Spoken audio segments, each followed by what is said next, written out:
In July 1968, a researcher built a 9-foot metal enclosure inside a laboratory in Maryland. Inside, he created an absolute paradise: unlimited food, unlimited water, constant ideal temperature, and 0 predators. He placed 4 pairs of healthy mice inside and closed the door. By every physical measurement, these animals should have thrived forever. Instead, every single inhabitant was dead within 4 years. They didn't die of disease. They didn't die of starvation. They died because their society collapsed into complete, unbreakable isolation. The researcher was not a zookeeper. He was an ethologist named John B. Calhoun, and he called his experiment Universe 25. Calhoun wasn't just studying rodents. He had uncovered a structural flaw in how social species handle density, a flaw that is quietly shaping your life right now. For 99% of human history, your ancestors lived in small hunter-gatherer bands. The average group size was rarely more than 150 people.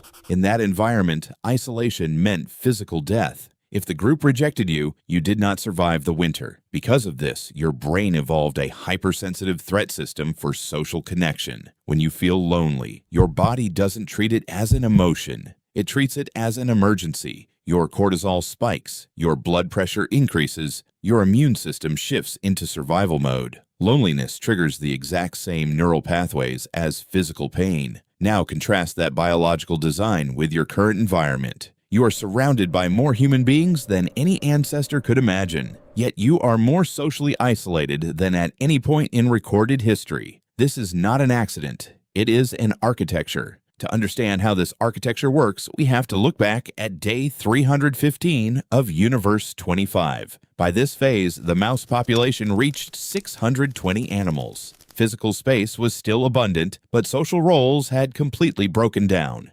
Calhoun noticed a distinct group of mice emerge. He called them the beautiful ones. These mice did not mate. They did not fight. They did not build nests. They spent every hour of the day grooming themselves, eating, and sleeping in isolation. They had withdrawn entirely from the complex, uncomfortable demands of social life. Calhoun identified this as the first death, the death of the social spirit. Once the social spirit died, physical extinction was only a matter of time. Now look at modern human surveys. In 1990, only 3% of adults reported having no close friends. Today, that number has jumped over 400%.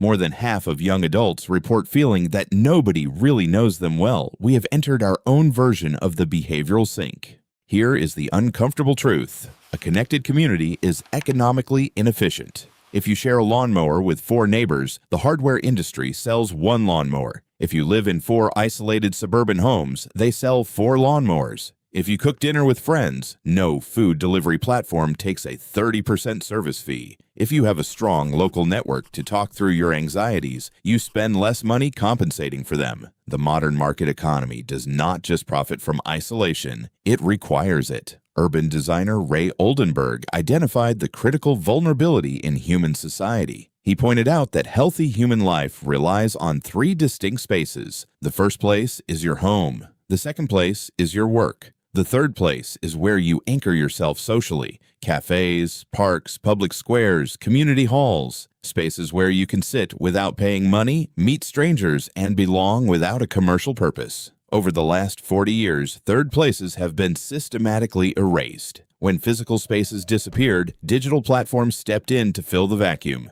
They promised hyper-connection, but they delivered synthetic social junk food. Your brain's evolutionary reward system cannot distinguish between a real conversation and a digital interaction. A notification tickles the same neurochemistry as a nod of approval from your tribe, but synthetic connection lacks the biological payload of physical presence. No eye contact, no shared respiratory rhythms, no microfacial feedback. You consume hundreds of interactions every day, but your nervous system remains completely starved. It is the biological equivalent of drinking salt water when you are thirsty. And just like Universe 25, when real social friction becomes overwhelming, people withdraw. Why deal with the unpredictable emotions of a real person when you can curate an ideal feed? Why risk rejection in a real room when you can retreat into your private digital cell? You become your own version of the beautiful one, pristine, protected, and completely alone. The consequences of this architecture extend far beyond personal sadness. When individuals are isolated, they lose their capacity for collective trust. In 1972, 60% of people believed that most people can be trusted. Today, that figure has plummeted below 30%. Without third places and real community bonds, strangers are no longer potential allies. They become threats.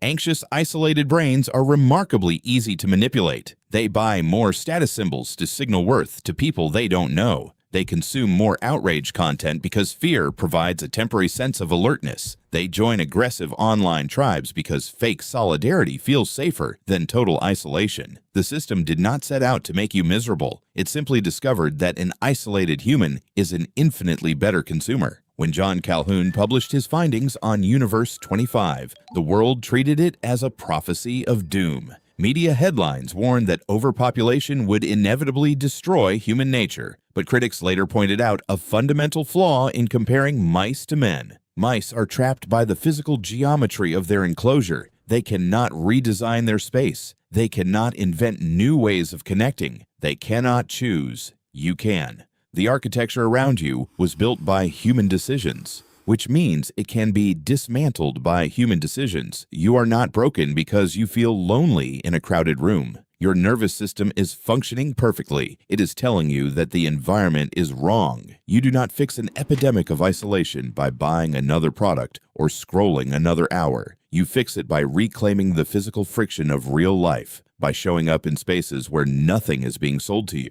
by accepting the awkwardness, the unpredictability, and the vulnerability of being known. You were never meant to survive inside a metal box. It is time to step out of Universe 25.